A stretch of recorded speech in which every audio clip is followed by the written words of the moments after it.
Hello and welcome to this jazz guitar lesson. I'm Chris Whiteman and thanks for joining me. Today we are looking at a Kenny Burrell composition from his iconic record Midnight Blue. We're going to look at the solo guitar piece Soul Lament. And this is going to be a two-part lesson. Today we are going to look at the first half of the tune and then we're going to break it down, and then we're going to come back and do a follow-up lesson with the second half of the tune.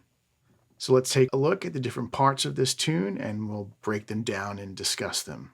All right, so the tune is in E minor and it starts off with a chord stab, and he plays a very pretty E minor 9. All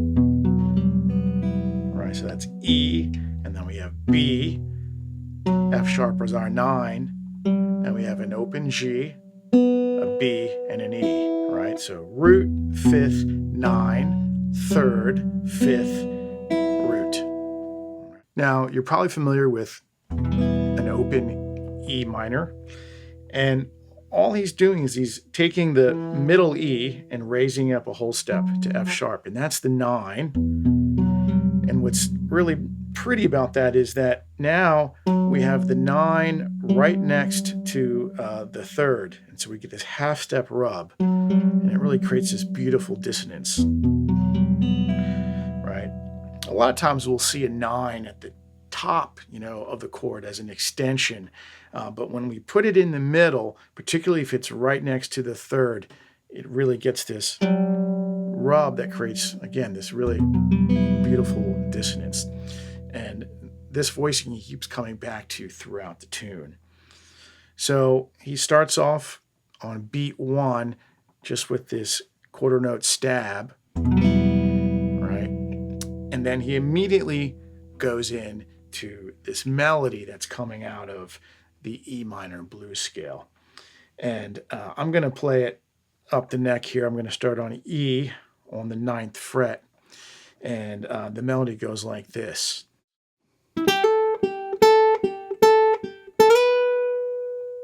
Right, so this is coming out of the E minor blues scale. We start on E, up to G, to A, back to G, back to A, to G, and then he slides from the A through the B flat, which is the blue note, the flat 5, up to B natural, right?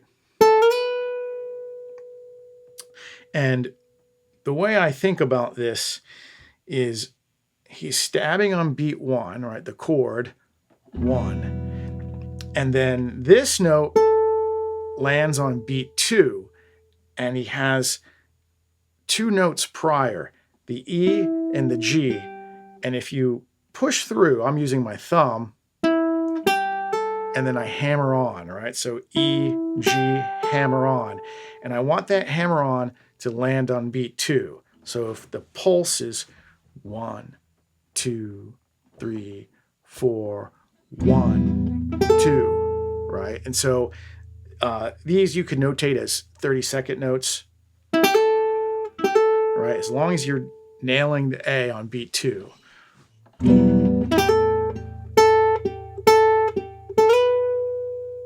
So I'm picking down, down, and then hammering on, right?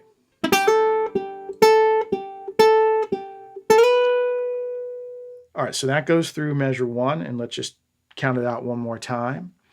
3, 4, 1, 2, and 3, and 4, and 1. All right, so now we're into measure 2. We're sliding in to the B natural on beat 1, 1, and then I immediately come down and hit the open E on the end of 1, 1, and then I come down to my voicing, the E minor 9, and we strum from the 5th string to the 2nd string, 1 and 2, all right?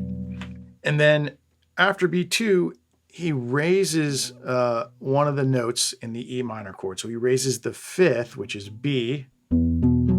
He raises it up a half step to C, right? So we go from E minor 9 to E minor 9 with a raised 5th.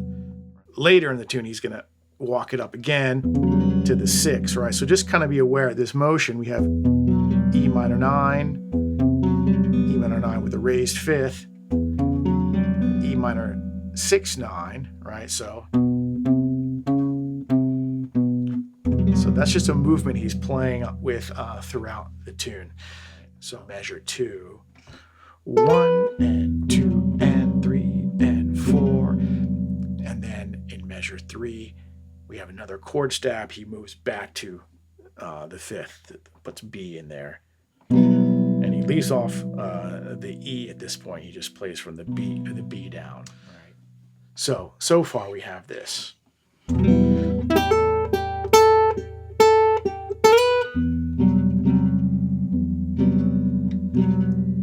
Right, and then in bar 3, this is basically another stab. He stops and he comes back and he plays another melody statement. So bar 3 sounds like this.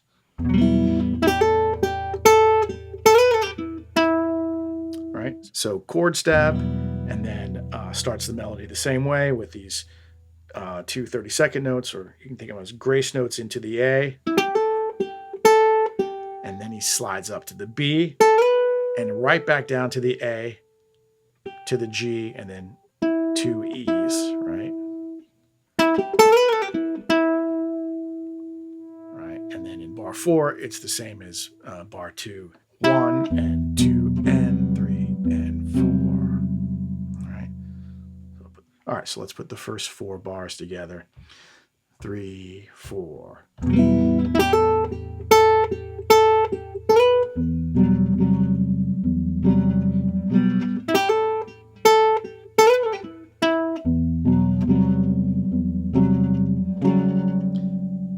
Now in bar 5, that's when he works his way up to the E minor with the 6 and the 9, right? So that's what that sounds like, right?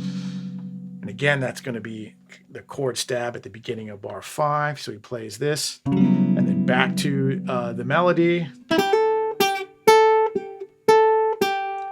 right? And that's just like the very first measure, with the exception of this variant on the E minor chord. And now we move into a new section. It's a very beautiful series of drop 2 voicings, and it sounds like this.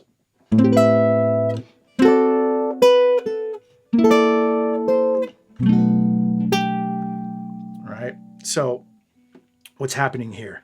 All right, so we have an A minor 9, but we're using what looks like to be a C major 7 voicing, root position drop 2, C, G, B, E, but we're adding an open A, right? So now we have to think about this as an A minor.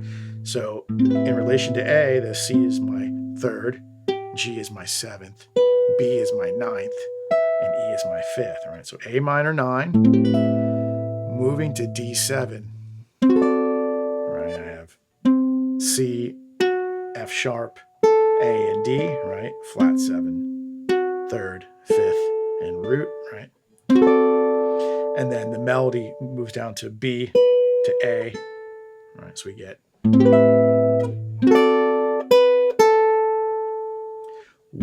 and 2 and 3 and 4, right? So A minor to D7, what is that? That's a 2-5 in G major, right? The relative major to E minor.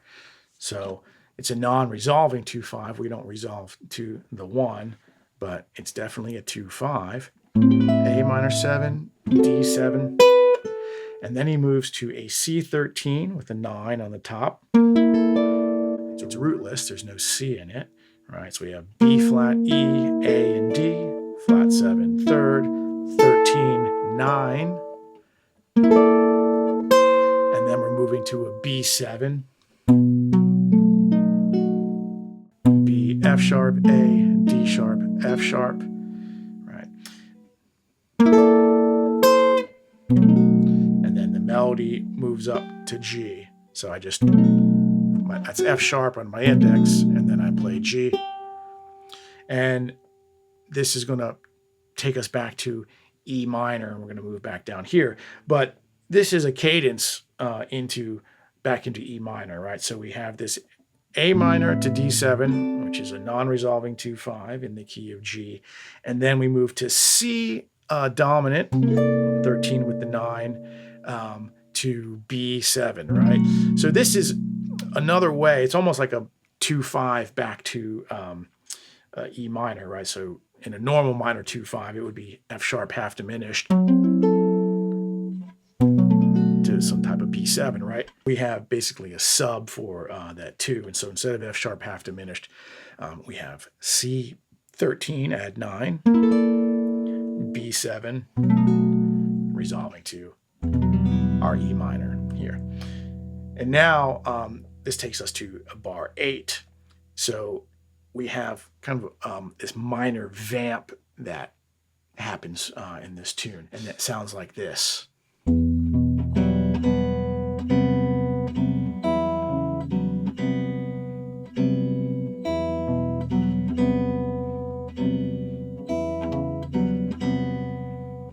Right, so that's what we talked about earlier with this idea of E minor 9, E minor 9 with a raised 5th, E minor 6, 9, right? And he just breaks it up in a nice way, right? So again, it goes like this, right? So E, B, and then I'm playing F sharp, G, and B, right? And then I hit that again with the B, right? And then we're going to raise the B up to C. All right, so bar 8 sounds like this. Right, again, 3, 4, 1, and 2, and 3, and 4, and then bar 9 sounds like this. All right, so I'm playing the outer E's. Then I have C sharp, F sharp, G, and B. 1 and 2 and then C, F sharp, G, and B.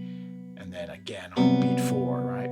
1 and 2 and 3, 4. All right, so this is bar 8 through 11. 1 and 2 and 3 and 4 and 1 and 2 and 3 and 4. 1 and 2 and 3 and 4. 1 and 2 and 3 and 4. All right. And so, when I'm kind of organizing the tune in my head, looking at that as like an A section, right? It's 11 bars, but this is kind of loose, right? He's playing it by himself, so doesn't have to have like this very perfect form. So 11 bars is unusual, but it sounds great. All right, so in bar 12, it's just like bar 1. We start with chord stab, 3, 4. And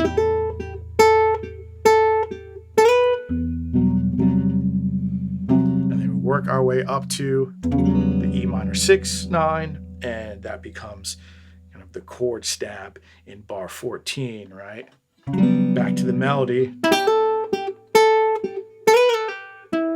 Slightly different phrasing there, right? The first time we slid up, we went. This time it's, right? All right, so we'll put bars 12, 13, and 14 together, and we get this. 3, 4.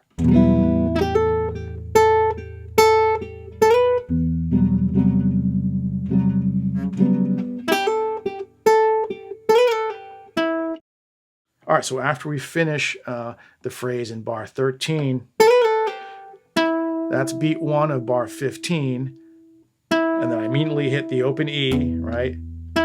And now I start with the E6-9 and move down to the E minor 9 with the raised fifth, right? So coming out of bar 14. And then in bar 16, we have another stab. He just plays F sharp, G, and B. It sounds like to me on the recording. So we have this, and then back into the melody. And then that second half of the A sections, that's what I'm calling this A minor 9. We have a repeat here. A minor 9, D7, back to the C13 with the 9, B7, and now we have a slightly different vamp here. I'm playing both E's. Right, 1 and 2 and 3 and 4, and then we have another stab in bar 20, right? All right, so the stab at bar 20, followed by the melody, sounds like this. 3, 4.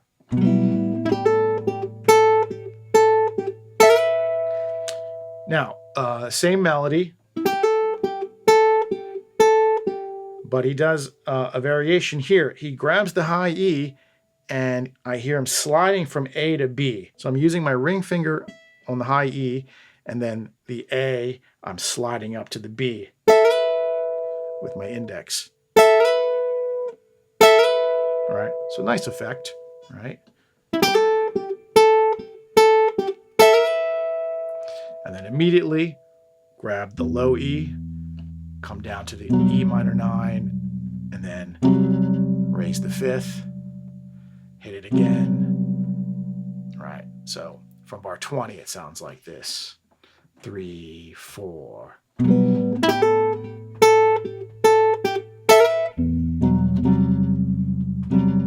then another stab in bar 22, right? Again, just the F sharp, G, and B. So from bar 22, 3, 4. All right, so we've seen that melody before. That's the one I slid up, slid right back down to the G, to the E, and then grab the low E, 1 and 2 and 3, 4. Another stab with just the F sharp, G, and B, followed by, and then we have this chordal part. This is the third time we've seen this, A minor 9, D7, C13 add 9, B7, and now we have a new section. This is, I'm going to call this the interlude. It's 2 bars before we move into the bridge, and it sounds like this.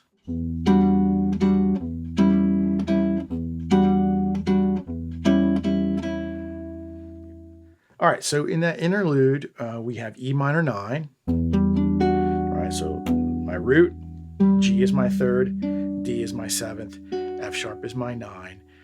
And then these 2 top voices, the top one moves down a whole step, and the next to the top moves down a half step, right? And so we get G, C sharp, and E. And if I put E in the bass, that makes it an E minor 6, right? So 1 and 2 and 3 and 4 and 1 and 2 and 3 and 4 and, right? So that's what's going on there. All right, so that takes us roughly halfway through the tune. Like I said, we'll come back and do the second half shortly. But what I want to do now is just play through everything we went over today from the beginning.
hope you found this information useful.